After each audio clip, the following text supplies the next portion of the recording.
Hello, and welcome to the Dissing My Ability podcast, a podcast aiming to remove shame and stigma associated with disability. I'm your host, Ken Meeker, and I am super excited about my guest today. She is a published author and co-author of 3 books. She has been a LinkedIn top 12 voice for accessibility advocacy. She's a professional public speaker. She's a TEDx speaker and has been featured in multiple print and news media outlets and is a certified professional in accessibility, among other accolades and other wonderful things she does. She is a champion for creating a more accessible world. Please welcome to the show the fabulous Meryl Evans, and thank you for joining me today. Thank you for having me, Ken. I'm very excited to have a conversation with you. I'm a huge fan and I'm very excited. So thank Uh, you, thank you, thank you. thank Um, you. So I'm hoping first that you would be able to share a little about your story and your journey with disability and what brought you to this moment and this place in your life. My story of disability advocacy naturally began at birth. I was born hearing free with medical terms profoundly deaf. I've always had an interest in disability advocacy and educating others about disabilities, but the game changer came in 2018. A colleague encouraged me to make videos. As a digital marketer, I knew the value of videos. However, I was realistic. Being born deaf came with an accent that here from nowhere anyone can travel. It's not a French or a British accent, it's a deaf accent. I didn't know how people would respond to it. Finally, I made a 20-second video asking one question. That's it. And wow, the response was amazing. It compelled me to make more videos. Well, I depended on captions and getting my first closed caption decoder when I was a teenager. I found myself on the other side of captions, adding captions, and working on the videos. I started playing with caption and captioning apps, at least rough user were at the time before the pandemic, and compelled me to start writing and making videos showing why high quality captions matter.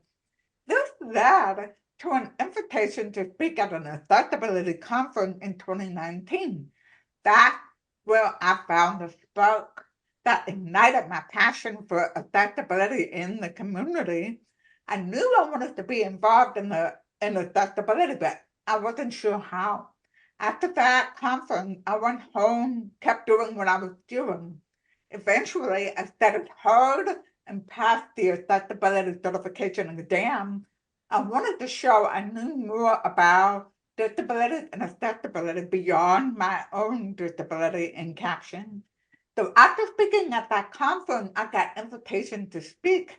Those invitations just kept coming in. This told me people liked what I have to say, and my accent wasn't a problem. Yeah, I mean, it's interesting. You and I have there's a lot of parallels, and it's like because I'm, severe low vision, and it's like the opposite ends of a spectrum. And but yet the experience like is so similar, just it like they run in tandem with each other, right? Whereas what if they're two different senses, but yet there's so many similarities that it's I just find it so interesting. Because for you it's captions, and I hear so much of the same stuff within the blind community.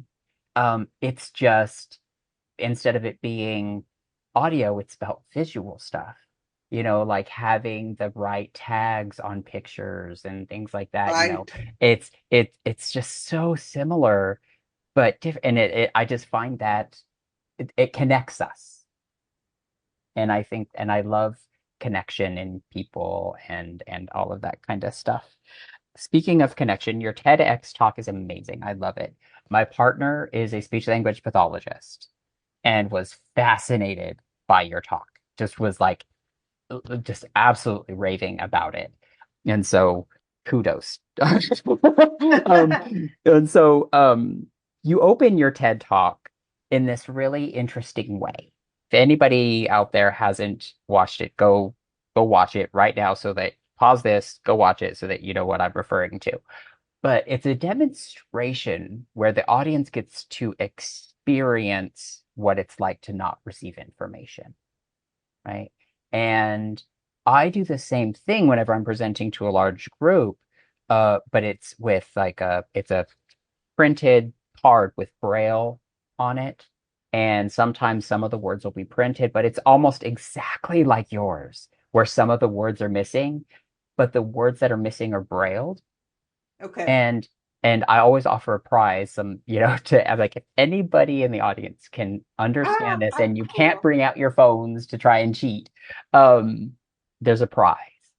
And the last time I did it, there were almost 70 people in the room, and nobody could do it. But it engages them in a way where the information's right there, but they don't have access to it, right? And it lets them feel what it's like in a non-traumatizing way, which I think is really important, what it's like and builds empathy. So I was fascinated that I just loving how you started it because it's such a great way of because when people feel something, they get it more. And so I'm hoping you can share and talk a little bit more about why you wanted to engage, and start your talk off that way and just elaborate more about it because I think it's just amazing. Both, I love how you do it, the way you just described when you work with the audience and the handout. That's fantastic. But I am not going to assume. So, are you saying that you use Braille yourself? Yes, yeah. Well, I have access to, I have a very good relationship with the Foundation for Blind Children, and they have an in-house printer. So they are kind enough to do it for me. Oh, that's I love cool. them. I used to work there as well. I was their career specialist for their adult program. And so I have a very close relationship with them, and they're just absolutely amazing. No, I cannot braille that much stuff. Not I personally. thought, yeah, well, it was just cool. I learned my lesson sort of the hard way that just because somebody has Braille and Shield Braille and no blind, that it doesn't mean they read Braille. Yeah, yeah. It's an educational tool. So I learned that. But I do somewhere in my office have one of the Braille templates. I haven't tried it out yet. I'm a left-hander. So I do One of everything. these. Yeah, exactly. Mine line going. So I'm a left-hander. So when things are backwards, I get really mixed up. And Mhm. I know that when you use one of those templates, you have to do it backwards. So I haven't been able to wrap my brain around that. But eventually, I'm going to do it. I'll get there. So back to your question about my TED Talk, the way I opened it, I have been writing very short stories of a deaf person. The first one was a hit. It was a simple tweet, a very short story of a deaf person trying meditation video. Close your eyes. Me, I closed my eyes. The end. I couldn't hear the instructions after that. Yeah, yeah, yeah, yeah. So a couple of short stories later, I wrote two lines and blanked out about a third of the words, like in my TEDx talk. The response to that one created a lot of empathy over the years. And over the years, I have learned how much I have in common with people whose first language isn't English. Hmm. And a friend that made that image I used in the talk of people talking with one feeling invisible. It says when my friend starts talking Japanese. So reading the paragraph with the missing words sounded awkward. So it was better to have my friend read the complete sentence and then delete the word. It all just came together beautifully. Part of the accessibility I incorporated into the talk as well. In my TEDx, this is where my TEDx mentor, Shauna Haley, she asked me questions like how it made me feel. So I worked on adding emotion to deliver a bigger impact. Mhm. And and based on our conversation here, I wanted to bring up an organization I just started working with. I had known about them, but I didn't realize what they were doing. But let me give you a little backstory. I was involved with the PTA at my kids' elementary school. This was a long time ago, and they had like a disability awareness program. So it was stationed, and the kids would rotate from station to station. For example, they would breathe through a straw to demonstrate asthma. They would put blinders on, something over the map to demonstrate blindness, right? Well, we know the stuff doesn't work. Yeah. It gives them the wrong impression, right? That's the That's not trauma. the way to Yeah. do it. Yeah. So the organization I just started working with to be like me, when they first started out, they were doing it all wrong. They even admitted it. And then when they started talking to people with disabilities, they put together this program, and the leaders are made of people with disabilities, and we're going to be educating fourth graders about it. So it builds empathy in a similar way. Your example, my example does. So I'm Mhm. really excited about that. I haven't done it yet, Yeah. but I just wanted to talk about, building empathy the right way. Yeah, Yeah. exactly. Because, and it took a while for, when I first came up with the idea to try and develop, because like we all live in a bubble, right? And we only know our own personal lived experience. It's all anybody can know, right? And so the trick is to allow other people a little bit into our lives in a way that where they don't have to necessarily, my vision loss 10 years, it was about 10 years ago, was traumatizing. And the last thing I want anybody have to experience is what that trauma feels like. So it's difficult to do that. So like, and you did it in such a way that it's compelling, it's understandable, and then it allows like there's this moment that people they get it that it's and it's a constant struggle to have to overcome these barriers that are there on a daily basis all the time. I'd love that.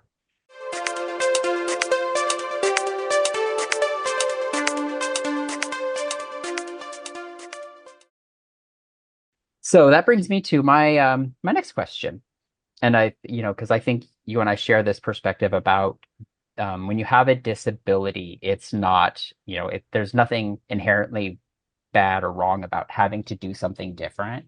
Different isn't bad. It's not, doesn't mean worse, doesn't mean better. It's just different, right? And we're all different. I have a running joke that I tell people that I'm never going to be a professional basketball player. And it has nothing to do with the fact that I am extremely low vision. It's just a reality, right? So we're all different. We all have the ability to do some things and not some things. I mean, and that's just how it's supposed to be. We together we make this amazing melting pot of diversity. Yeah. Um, and so with that in mind, I think that and I don't like calling it a superpower, but people with disabilities, we have to problem solve our way out of so much, right? And it's an all the time thing. And so what we bring to any team or any organization, any company is that unique problem solving ability and our unique sort of outside the box thinking because we have to approach things from a different angle because that's the life we lead. And so anytime I'm talking or working whether it be a coaching client or working with people that have a disability, I try to emphasize that different isn't worse. Difference just different. And when you lean in to the fact and your ability to approach things from a different angle, it can get you really far. So I'm hoping that you can share your thoughts on that and sort of because I picked up I that's just something I picked up in following you for a while and just like you don't see and I don't like calling it differabilities or anything like it's a disability. Let's call it what it is. I'm not afraid of that word, but I'm not afraid of it either. There's nothing wrong with disability. It's a part of who I am. Um, and it's made me a better writer. It's made, all of the things that have come with it make me really good at what I do. And so I'm hoping you would be willing to talk about that or share your thoughts on that. Well, well, first of all, I wanted to talk about your experience about losing your eyesight and it was traumatizing.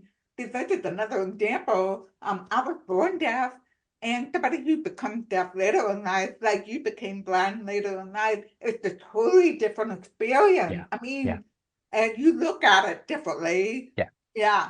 So in a way, I feel like I've had it easier because I've never lost anything. I was born this way. Yeah. I have green eyes, brown hair, no hearing.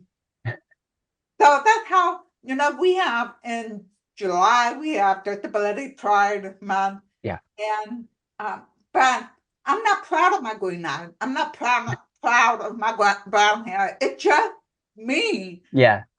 I mean, I understand why they did Disability Pride Month, but it's really an opportunity to educate. So, Yeah, exactly.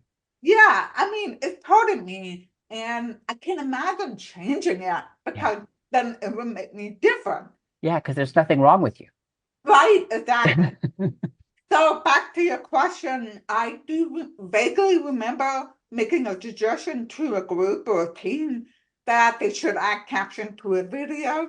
You think I invented sliced bread based on their reaction? For me, it was a no-brainer. For them, it wasn't. Yeah. That was nothing to me that even though captions are everywhere, people don't think about them all the Yeah. time like I do. So people who have disabilities run into barriers throughout the life of their disability. These barriers lead to creative problem solving. Uh-huh. We have to find a workaround. This is a skill that can't be learned in school or on the job. Yeah. And it's one that a company should want people who have this skill. So I found some stories. An intelligent organization hires people with dyslexia to analyze surveillance data because they can spot anomalies other people miss. Hmm. They were talking about a food franchise that outperformed other quick service restaurants. Their turnover rate is far lower than their counterparts who don't have disabled employees. Hmm. I learned that bees have a unique sound that means something. Yet, Ben Appetit published a story about a deaf beekeeper. She recognizes uh, these unique behaviors based on visual. So many beekeepers have been relying on their hearing to know what bees are doing. She figured out they do it visually too. Hmm. She fast and waggle dance, and she recognized a specific scent that thing was running, and she had adapt to many of the variables. People without disabilities may not notice these other clues that can provide important information. Yeah. So I love that. And Yeah. there are so many stories like this. Yeah. Part of it is that we come up with universally designed solutions, and that's designed that work for the greatest number of people, right? Yeah. Grocery Absolutely. store doors, ramps, cell phones are all universal design. That comes from bringing together people with a diverse background and identity. Yeah, absolutely. I was recently so this was something I didn't know until fairly recently. The whole reason the typewriter was invented was so that somebody could communicate with their friend who was blind.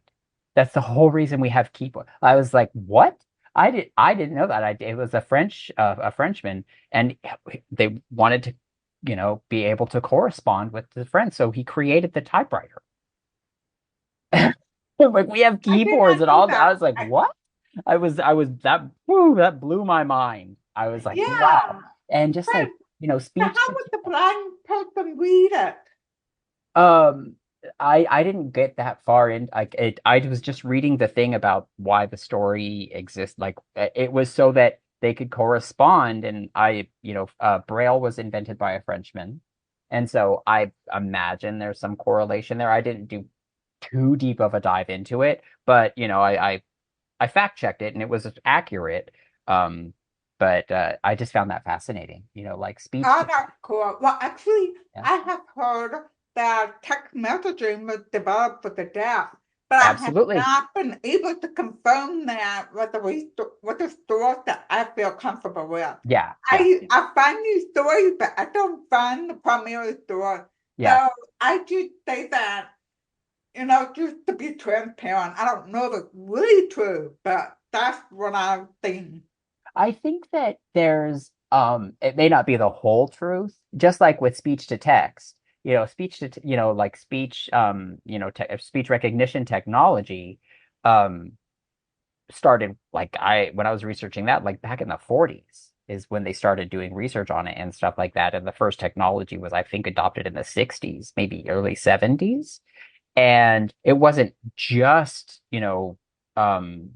for people that were, blind or low vision but where the greatest adoption was and that really pushed it forward was in that area. And I think that it's a fair assumption that we're going to create technology for people that need it versus just, oh, hey, here's this thing, right?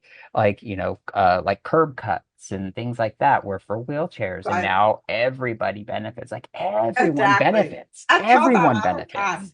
Yeah, yeah. And it's so interesting that, when we develop tools and technology, whatever it is that has the greatest amount of accessibility, we all benefit, just like ramps. When you're moving into a building or trying to move something heavy, who doesn't want a ramp? It's Exactly. astounding to me. Um, so I'm hoping that we can end on what gives you hope for the future about with grade that of just more accessibility? Like are there things happening today that you see like around us or in society or just in technology or wherever it might be that gives you hope that there's going to be fewer barriers, for people in the future?